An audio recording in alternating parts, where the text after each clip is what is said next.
যে বালিটা উঠে এনেছে, এই বালি নেওয়ার কারণে আমাদের পশ্চিম সাইডটা একদম শেষ হয়ে যাইতেছে গাছপালা সুদ্ধা। ৫টা ৭টা জাহাজ কাটতে একসঙ্গে নিয়ে যায়, তারপরও শত সিঙ্গেল দিলেও কোনো কায়দায় তারা থামায় না। কিন্তু মিডিয়া ভাইদের কাছে আকুল আবেদন, আমাদের এই সাধারণ গরিব ছেলেদের মুখের দিকে তাকাইয়া এদের একটা বিহিত যেন হয়। এই চায়না প্রজেক্ট হওয়ার কারণে আমাদের এই নদীতে ব্যাপক পরিমাণ ক্ষতি হয়। এর উৎস হইল এই যে গরম পানিটা ঠান্ডা করে ছাড়ার কথা, কিন্তু সেইটা সেই গরম ভাবে ছাড়া হয়, যার কারণে আমাদের এই নদী থেকে মাছ অনেক দূরে থাকে।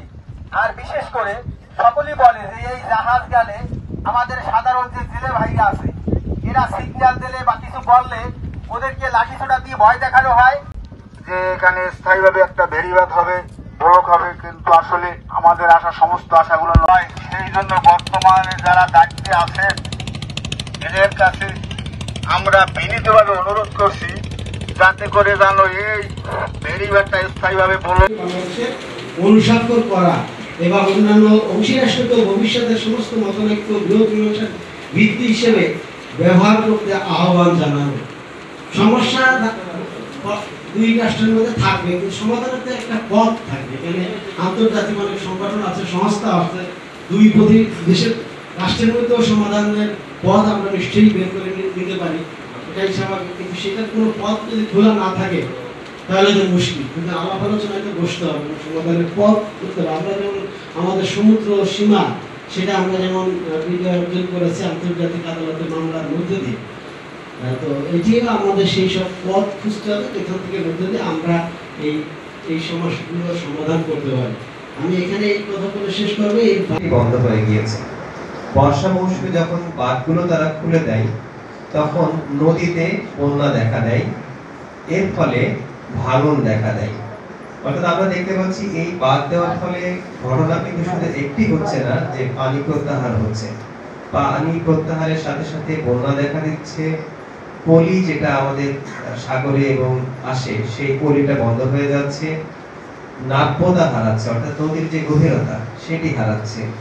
আমাদের যে ব্যবসা বাণিজ্য বা বন্দর, সেই বন্দরগুলোর নাব্যতা থাকছে না, সুতরাং সেখানে ড্রেজিং করতে হচ্ছে। আপনারা দেখেছেন যে আমাদের মংলা সমুদ্র বন্দর, আমি পরশুদিনও দেখে এসেছি যে এখানে ড্রেজিং করতে হচ্ছে, বা আমাদের এই মংলা নদীও কিন্তু আপনারা দেখবেন যে ড্রেজিং করতে হচ্ছে। কারণটা কি?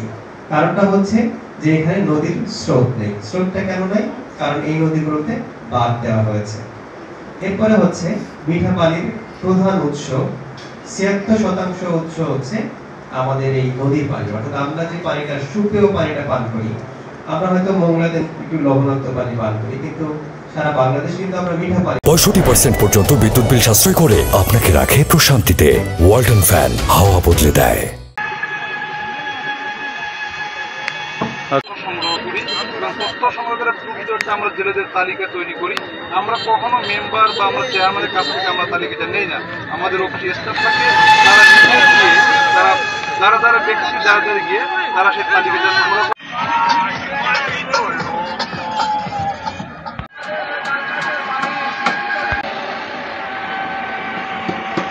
সৃষ্টিকর্তা মহান রব্বুল আলামিনের দেশ কালের মতো জায়গায় আসছে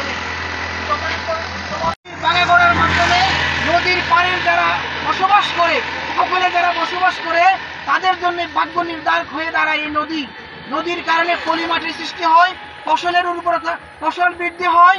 এখানে কৃষকদের মাছ ধরে তাদের পরিবারের চাহিদা নিবারণ করে, বাজারে মাছ বিক্রি করে তাদের পরিবারের নির্বাহ করে।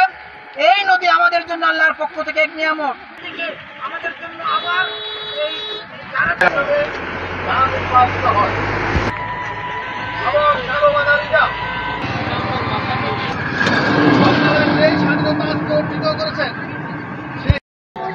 এই নদী থেকে যদি আমরা বাঁচাতে না পারি, এই নদীটিকে যদি আমরা মেরে ফেলি, তাহলে এই ৫,১০০ পরিবারের কিন্তু জীবিকা বন্ধ হয়ে যাবে।